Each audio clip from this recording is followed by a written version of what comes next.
every time you take a bite, boom, there you go again. That hurts. That's just, you know, you're getting hit. The grand reveal. Zentreya's flavor is spicy tonkotsu flavor. It's not like we just added a little spice to the garlic pork tonkotsu called the day. Tonkotsu as a category is a pork broth that has been boiled for a very, very long time.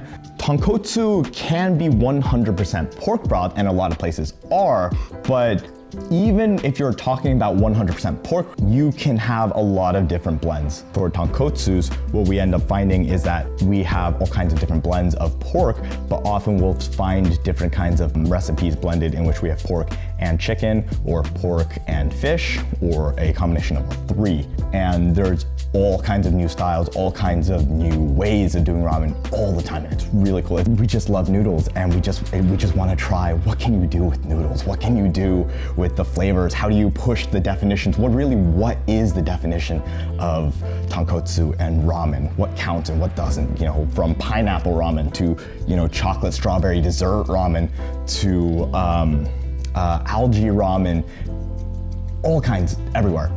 I'm getting off topic again, but ramen. Back to spicy tonkotsu, sorry. This particular kind of tonkotsu, we talked about 100% pork tonkotsus. This one is not. This one's actually a blend between chicken and pork, because we find 100% pork tonkotsus tend to be a little too porky, I guess, is the definition a lot of people have for it. There's a certain like distinctive odor that people tend not to like once the pork is past a certain point. A lot of that tends to come from the fact that there are a lot of things like pig's trotters are used, which develop a lot of gelatin and collagen, which thicken up the broth and give that really, really decadent mouthfeel, that thickness, that tasteful thickness. But you do get a little bit more pork funk for that. So it is always a trade-off. Even in the 100% tonkotsu, you have your different ratios of, am I using trotters? Am I using backbones? Am I using neck bones? Am I using ribs? Am I going to try and have a pure pork bone broth where I'm going to get rid of all the meat on it in order to get a more minerally, with the marrow taste being able to come out more? And how you approach that really starts to change how long you boil it for, how much cleaning you want to do, poaching beforehand. In our case, because we're using a dehydrated one, we do then have to make the choices based on what kind of dehydrated pork that we have access to. Now, this part is a little bit more of a secret, so I can't tell you everything, but I can tell you that we do have a couple different types and a couple different things in here that allow us to create specific kinds of mouthfeels. And like I said, this one does utilize a chicken broth as well as part of it in order to mellow it out and give it more complexity in the umami. Chicken, by and large, tends to have more of the what we call kokumi mouthfeel and taste. Kokumi is defined as kind of like richness or butteriness. It is it is a little contentious in how you approach this definition, because I think a very technical definition of this would be that it utilizes how calcium ions bind to our taste buds in order to give that perception of richness, of fullness. If you've ever had a broth that was like very savory, you like sip it, but it just feels thin, like a little hollow somehow, it can be lacking kokumi. When we design for something like the spicy tonkotsu, we want to be very aware of where a balance of umami and kokumi and saltiness and bitterness and sweetness is. Even though bitterness, I think a lot of people think of as a flavor that is undesirable, in a lot of savory foods, adding a little bit of bitterness actually completely changes and elevates the flavor perception. For instance, having grill marks on burgers. We're not just talking about the Maillard reaction there and the browning of it, but actually that little hint of bitterness that we get from the blackening that will really change how we perceive the flavor overall. We need to think about all of that, and also how our nutrients are going to affect the perceptions of that as well. Because, for instance, vitamin C is ascorbic acid. It's very sour. Similarly, our noodles will actually use actual kansui, so we're actually using potassium salts and the traditional process in order to get it that texture and the yellowing, instead of just adding B2 or food coloring and pretending it does. but that does create an alkaline effect on the noodles itself. If we are boiling it and using the water that we boiled the noodles in to make the broth, that's going to create a different taste perception than if you rinse the noodles from the alkaline water and then put fresh water in and then put the packet in. So these are all things that we need to consider when we're designing a flavor. When we first started, it was hard. It was really hard and we could not figure it out. I think I have a blog entry actually talking about our V1.0 and our struggles with trying to get the right ingredients and trying to pair our flavors with our nutrients and everything surrounding that.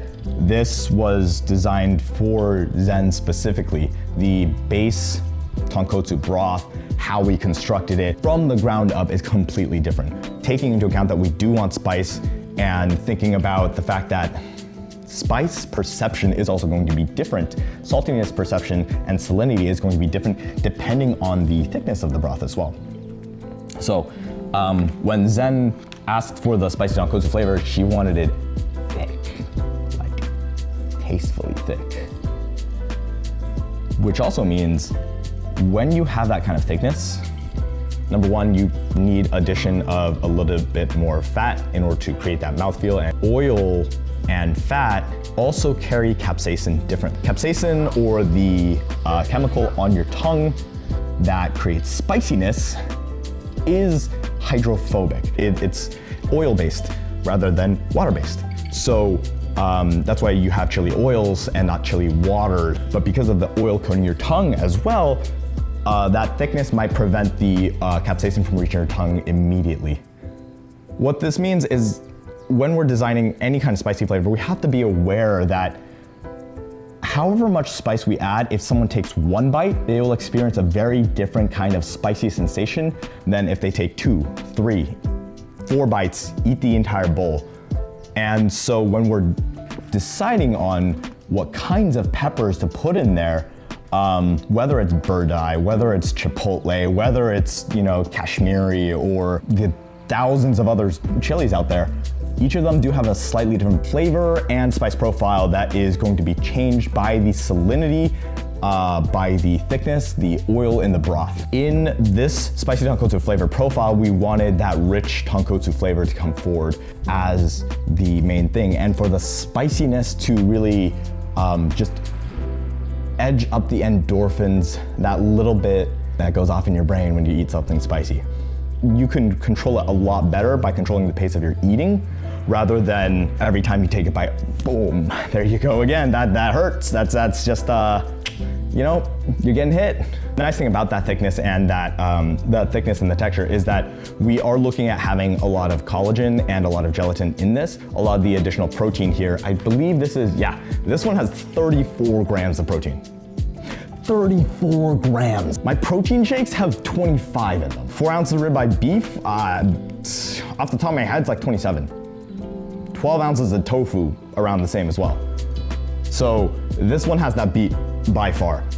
A ton of protein, and it's not just all the protein coming from noodles too. The noodles themselves are very high protein, but there is a ton of collagen and gelatin and other proteins in here because of the blends and the actual pork that we use. Because we're not just sitting here and like adding salt and then flavorings and stuff. This is like actual dehydrated pork stock. This is actual dehydrated chicken stock, and that's why the protein is so high. That's why it has so much collagen and gelatin. You put that bowl there and you let it cool down, you'll have it harden up and you can make it jiggle. And this happens at relatively high temperatures too. Now we're not talking like you need to throw it in, it's like almost freezing and then it just, it jiggles. Like 50 degrees, it'll do that. I don't know, I haven't actually measured it. If you're curious and you get one of these packets and you want to like do the temperature measuring and see when it actually thickens up and hardens up, let me know. It will become a harder jelly, which I know doesn't sound super appetizing to some people, but that is one of the things we are proud of, right? It is an indication of quality. It is an indication we are putting real, actual ingredients in here. It's actual dehydrated onion and actual dehydrated pork and actual dehydrated birdseye chili. And then, you know, our secret blends of spices and our secret blends of how the pork is put together and our secret blends of everything else that, you know, you gotta keep some secrets, right? Can't tell everyone exactly how we do everything, but I'll give you the concepts at least. For those of you who like suck at eating vegetables, like this already sounds like a pretty good deal, right? Because you have so much trouble eating things that you don't like the texture of, you know, broccoli or Brussels sprouts. If you do have trouble eating those things, this does help provide a lot of the benefits of vegetables. I will never say that this will replace vegetables as a whole. Vegetables will have other ingredients and other things in it, phytonutrients and other things that I think everyone should be eating. But on the other hand, having all of your micronutrients and also 2 cups of broccoli worth of fiber in here, it's got a lot of the stuff a vegetable has, at least. So, I mean, like that's honestly why I made it in the first place, right? I also suck at eating vegetables, honestly. And so it's just like, a lot of the times when you get busier and busier, you know you're not doing great for your health. You know that your health is taking down a cliff. And I really wanted something I actually enjoyed and something that was like fast and easy and just like always shelf stable, because my vegetables rot in the fridge like all the time, unfortunately. Like, you know, when you go to the grocery store or you have all these plans and you're like, I'm gonna cook it all, I'm gonna do it. And then it just sits there for a week, 2 weeks, and you're like, this is still good, right? It's just a little black and fuzzy, and especially if you're like working out and you're trying to go towards some kind of goal, or you're trying to do some kind of progress with your health or your strength or flexibility, or, you know, just anything in general that has to do with your physical health, it can really feel like a step back, and you just don't want to lose your progress, right? And realistically, what Vite Ramen is about is so that you can eat what you want and then add what you need. That is exactly what we did with Vite Ramen. I don't want to stop my progress. I don't want to stop trying to reach the goals and what I want to do. I don't want to have this restrictive lifestyle where I'm eating just bland, disgusting foods all the time. I want to stay enjoying life the way I want to enjoy life, while I'm able to eat delicious things, enjoy all kinds of different flavors and textures. This isn't made in some factory overseas or anything like that. This is something that we do ourselves. I personally still go to fix the machines. I am still very proud of the fact that I am the second fastest person on the line. The only person who is faster than me would be our production overwatch, Anna. This is a holdover from my cooking days. So I have this pride in being fast and being able to do everything on the line. We make everything here ourselves. So we make it to order. That means it will take a little bit of time for us to make things. We are still waiting on some ingredients. So May 20th, when you get the pre-orders, that's when we're able to know how many ingredients we need to order and get everything in, and then we start making everything for this broth. We're a small business in the USA. We don't take investors, and we are people over profit. I'm really happy with this flavor. It is one of the most delicious flavors that I think we have made. It's spicy, it's tonkotsu, and it has nutrients and protein and everything, so what's not to love, right? This was kind of an informative rant video, but there is actually another video that I'm making with this ramen that is telling kind of a fantasy story based on Zen's lore on how this was made, and includes fight scenes and other stuff. Look out for that as well. And if you enjoyed this, make sure you sign up on the link below, or if you're watching this video later, it might already be released or out of stock. Who knows? I don't know exactly how to finish this ramble. Oh my God, I've been talking for like an hour again. I didn't even get to necessarily everything. If anything I've talked about is interesting at all and you want to try Zen's new spicy tonkotsu flavor, it'll be releasing for pre-orders on May 20th. And yeah.